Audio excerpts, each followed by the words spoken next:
IPL এ চেন্নাই দলের এক carbon copy হতে যাচ্ছে বিপিএল এর বর্তমান চ্যাম্পিয়ন ফরচুন বরিশাল।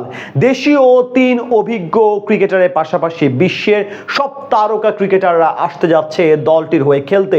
এরই মধ্যে প্রায় নিশ্চিত ডেভিড মিলার, কাইল মার্কসরা, তার উপর শোনা যাচ্ছে ইংলিশ এক অলরাউন্ডারের পাশাপাশি সাবেক বিশ্বের 1 নম্বর ব্যাটারকে দলে ভেড়াতে যাচ্ছে ফ্র্যাঞ্চাইজিটি। সব মিলিয়ে বিপিএল এ বরিশালের জার্সিতে কোন 2 ইংলিশ ক্রিকেটার আসবেন এবং কি কি সারপ্রাইজ থাকতে পারে সবকিছু এক করে শুনবো এই প্রতিবেদনে। আইপিএলে প্রতিবারই অভিজ্ঞ ও তরুণদের মিশ্রণে সবচেয়ে সেরা দলটাই গড়ে চেন্নাই সুপার কিংস, যেখানে পুরো একটা দলের নেতৃত্ব দেওয়ার পাশাপাশি সবাইকে চাঙ্গা রাখতে কাজ করেন MS ধোনি। সেই ধোনির মতোই বিপিএলে গত আসরে ফরচুন বরিশালে ভূমিকা রাখেন তামিম ইকবাল আর রবীন্দ্র জাদেজাদের মতো সাপোর্ট দেন মুশফিকুর রহিম ও মাহমুদুল্লাহ রিয়াদ। তাছাড়া ইন্ডিয়ার অধিকাংশ ক্রিকেট ভক্তরাই যেমন ধোনির কারণে চেন্নাইকে ভালোবাসেন, তেমনি 3 সিনিয়র একসাথে খেলেন বিধায় বাংলাদেশ ক্রিকেট প্রেমীদের মাঝেও দেখা গেছে বরিশালকে নিয়ে অধিক মাতামাতি করতে। তবে এবার নামে নয়, স্কোয়াড সাজাতেও চেন্নাইয়ের মতো দুনিয়ার সেরা সেরা ক্রিকেটারদের স্কোয়াডে নিতে যাচ্ছে বিপিএলের বর্তমান চ্যাম্পিয়নরা। নিলাম শুরুর আগেই এবার বাংলাদেশ প্রিমিয়ার লিগ নিয়ে ভক্তদের মাঝে উচ্ছ্বাস চোখে পড়ার মতো। তাছাড়া ফ্র্যাঞ্চাইজিগুলো একের পর এক চমক দিচ্ছে ক্রিকেট প্রেমীদের জন্য, যেদিক থেকে পিছিয়ে নেই বর্তমান চ্যাম্পিয়ন ফরচুন বরিশাল।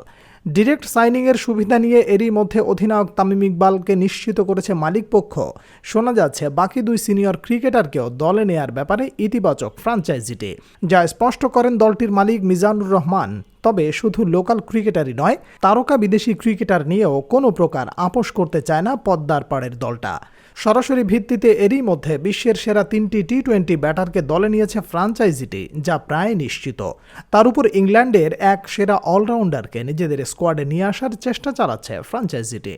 বিপিএলে গত আসরে তামিমের দলে খেলেছিলেন ডেভিড মিলার। তার ধারাবাহিকতায় এবার আসরেও তাকে দেখা যাবে তাদের স্কোয়াডে, যা নিশ্চিত করেছে টিম ম্যানেজমেন্ট। পুরো আসরের জন্য না আসলেও মিলারের পাশাপাশি ওয়েস্ট ইন্ডিজের পাওয়ার হিটার কাইল মায়ার্সও খেলবেন দলটির হয়ে, সেটাও পুরোপুরি নিশ্চিত। এমনকি টি-20তে সাবেক 1 নম্বর ব্যাটার ডেভিড মালান আসছেন তামিম রিয়াদদের সাথে খেলতে। এদিকে বাংলাদেশ প্রিমিয়ার লিগে প্রতিবারই দেখা যায় সবচেয়ে বেশি বিদেশি ক্রিকেটার নেয় কুমিল্লা ভিক্টোরিয়ান্স। যেহেতু এবার আসরে তারা নেই, তাই সেক্ষেত্রে অনেকেই ফ্রি এজেন্ট হয়ে যাবে। আর সেই সুযোগ কাজে লাগিয়ে দলটির সাবেক অলরাউন্ডার ও ইংলিশ তারকা মঈন আলীর সঙ্গেও কথা বলেছে ফরচুন বরিশাল কর্তৃপক্ষ। সবকিছু ঠিকঠাক থাকলে এবার মিলার, মায়ার্স ছাড়াও ইংলিশ এই 2 তারকা আসবেন বাংলাদেশে বিপিএল মাতাতে। এদিকে তাদের পাশাপাশি পাকিস্তানি পেসার ফাহিম আশরাফকে নিশ্চিত করেছে ফ্র্যাঞ্চাইজিতে। এর চেয়ে আরও বড় সারপ্রাইজ থাকবে ভক্তদের জন্য, এমনটাই আশ্বাস দিয়েছেন ফ্র্যাঞ্চাইজির মালিক মিজানুর রহমান।